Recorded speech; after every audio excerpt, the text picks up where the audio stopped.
You don't know what you're asking, Joe. You just don't know. You look bad. Are you sick? I'm not sure. I'm not eating today. Not eating? Silly beggar, no wonder. Come on, drink up. You'd better get back to my place and have a bite. You can try some free-range eggs. Are you sure, Joe? Did you get a divorce before marrying again? No, I didn't. 7 years had passed. I assumed he was dead. Why did you assume that? There was no reason to think he was still alive. He was reported missing. The police went through all the motions, but they couldn't trace him. So after 7 years, you felt free to remarry? I wanted a husband. I wanted children, Inspector. You can understand that. Yes, I understand that. But I'm afraid it was necessary for you to dissolve your first marriage before remarrying. What does that mean? How did you describe your marital status to the registrar? I used my maiden name. I said I was a spinster. That wasn't true, was it? Look, he'd long gone. So far as I was concerned, he was dead. It just didn't seem necessary to go through all the business of getting divorced. I never expected to see or hear from him again. Did you consult a solicitor at the time? No, I didn't. Well, you would have been advised to petition the court for a decree absolute on presumption of Mr. Temple's death. And in the light of his return, I'm afraid your marriage to Mr. Kershaw is void. Are you saying that our daughter was born out of wedlock? My advice is that Mrs. Temple see a solicitor, get a quick divorce, and then you can remarry. Look, he went off of his own accord. Now he's taken it into his head to come back. This situation isn't of our making. Why should our lives be disturbed? It's simply a formality which has to be gone through, Mr. Kershaw. This is very distressing for you, I appreciate, but I'm afraid in the circumstances I must ask you some further questions, Mrs. Temple. Right, well, let's get it done then. What happened when your husband left? He just went. It was a Tuesday morning. I woke up and found him gone. Just the imprint of his head on the pillow, that's all there was left of him. I phoned the council office where he worked, but I hadn't seen him. And you had no idea why? What do you think when your husband walks out? What comes natural? Had you been unhappy together? Ups and downs. Did you think he'd come back? We'd been married 9 years. He wasn't an unkind man. He wasn't a cruel man. But I thought at the very least he'd come and face me and tell me that he wanted out and not just leave me high and dry. 9 years. Doesn't sound very long when you say it just like that, does it? Did Mr. Temple subsequently attempt to get in touch with you? Not a whisper. No Christmas cards, phone calls, letters, things like that? Nothing. There were no children? No children. What happened about the house and your financial affairs? Everything was in our joint names. He never drew on the bank account after he left. Look, will we have to go to court over this?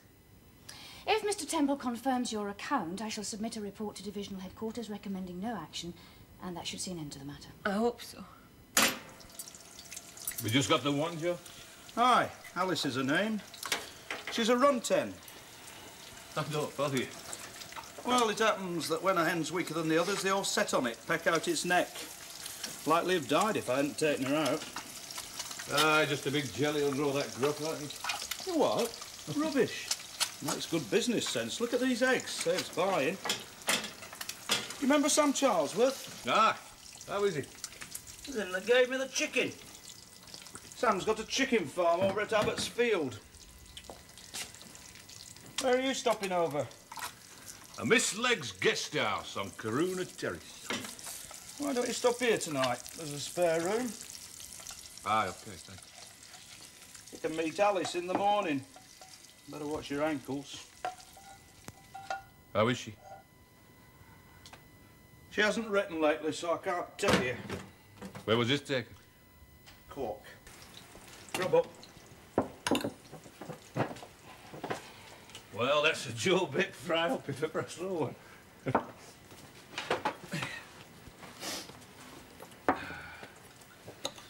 What made you grow the fungus? Something to hide behind. Hide? Got more like a policeman over the years, Joe. No innocent remarks for you, eh? Force of habit. So what you been doing with yourself over the years? Bummed around, mostly. Been all over, in fact. I'm a little town in Somerset as of now. Red Street's nothing much. How do you keep yourself? Labouring on building sites mostly. Nothing regular.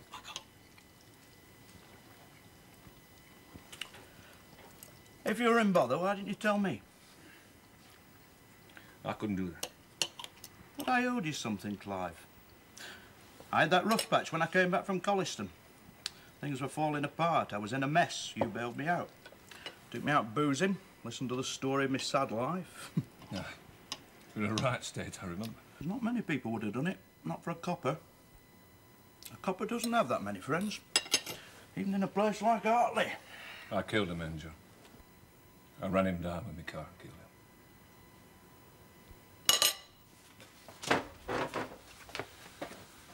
Hit and run, Joe. Classic. Where? Where did this happen?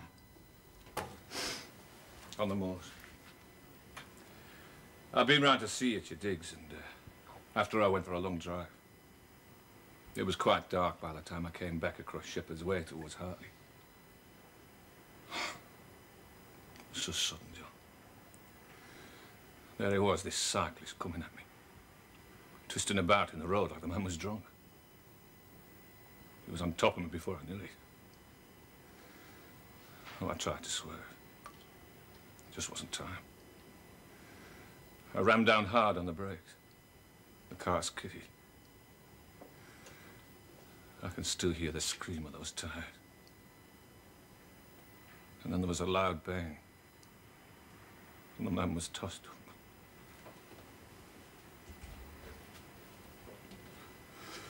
He came winging across the bonnet and his face smashed into the windscreen. And then he just slid away. Like a drowning man. He went under into the darkness. I still had my foot pressed down hard on the brake. And then suddenly I felt the car tip and roll over something. There was this dreadful sound. Like a soft crunching noise. God.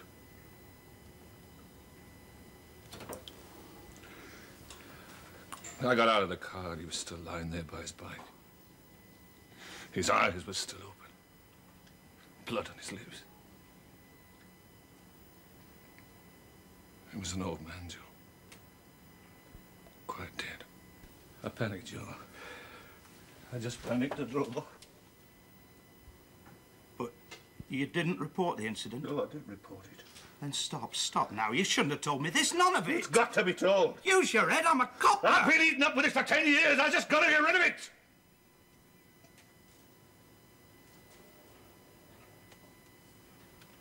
You left Hartley immediately it happened? Yes, the next morning. Taking your car? Oh, my head was in a fever, Joe.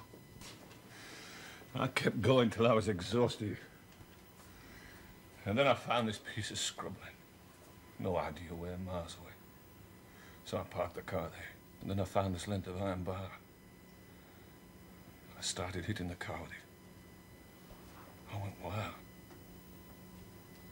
I smashed it. Stuck in the window screen. I just hit out and hit out. My hands were bleeding.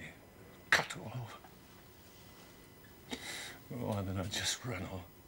Why did you smash up your car? Because I killed a man with that machine, that's why!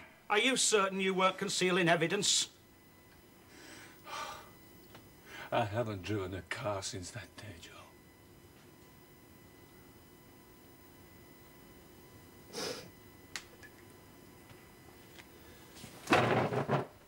You're an idiot.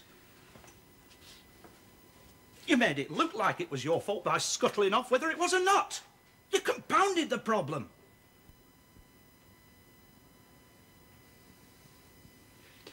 How fast were you driving? Not fast, 35, 40, no more.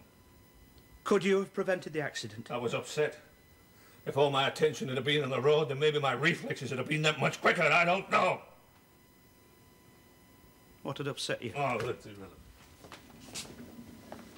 Did it have anything to do with me?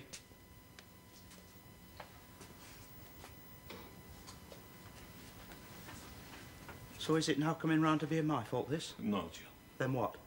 Look, when your mate has a big downer, you feel